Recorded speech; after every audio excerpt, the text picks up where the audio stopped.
Welcome to Across the Ocean by Zuzana Palovic and Gabriela Bereghazyova from Global Slovakia.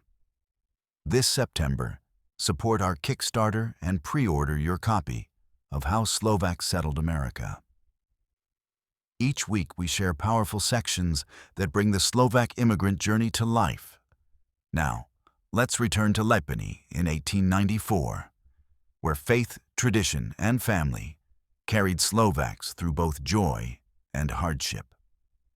Episode 2: Seasons of Faith. That year, it rained on Good Friday.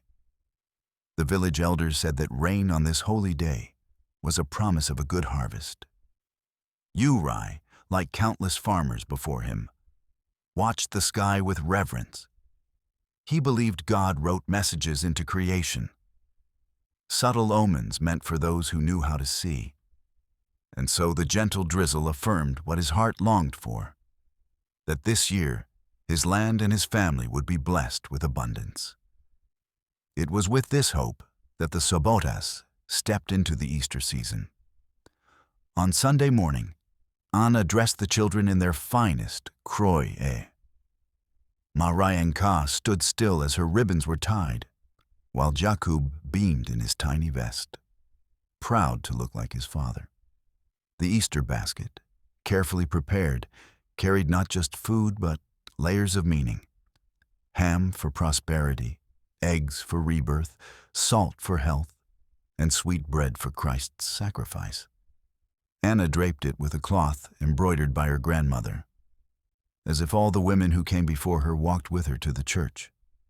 The path to the whitewashed chapel wound past plum trees and neighbors' gardens.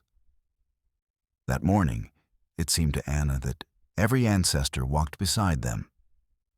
Inside, dozens of baskets lined the altar, and the congregation gathered in their customary way.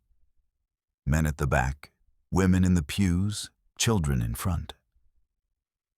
As the organ filled the air, the village of Lipany drew strength from their traditions, from one another, and from the steady rhythm of faith. But fate had other plans. By summer, the potatoes, planted with such care, fell prey to a mysterious rot sweeping across Europe.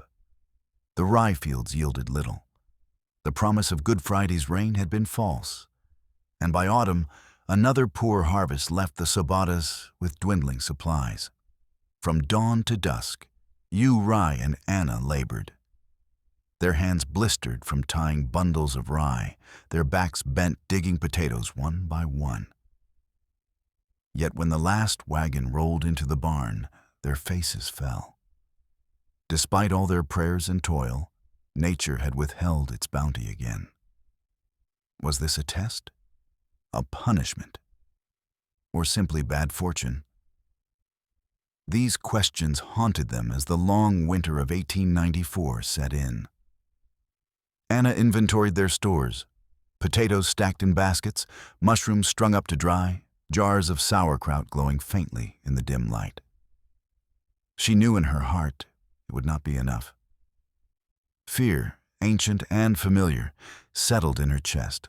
Still, Christmas came, and with it, rituals that gave courage. The table was laid with straw to recall Bethlehem, and a chain was wrapped around its legs to keep the family united. Juraj led the prayer. Anna touched honey to the children's foreheads for sweetness in life. And the feast began.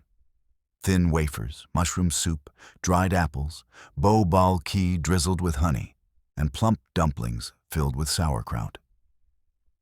For a moment, the children's laughter and full bellies banished the heaviness from their parents' hearts. But when the candles burned low, Juraj and Anna's whispers returned to the same worry. They could not survive another failed harvest. Something would have to change. By February 1895, they sat by candlelight, counting their meager savings. Anna's embroidery brought in a few coins, Juraj's wood carving another small income. But the dream of buying land, of building a secure future, seemed impossibly far. Even their children's education was fraught. Jakub and Marienka shared one pair of boots, taking turns walking to school.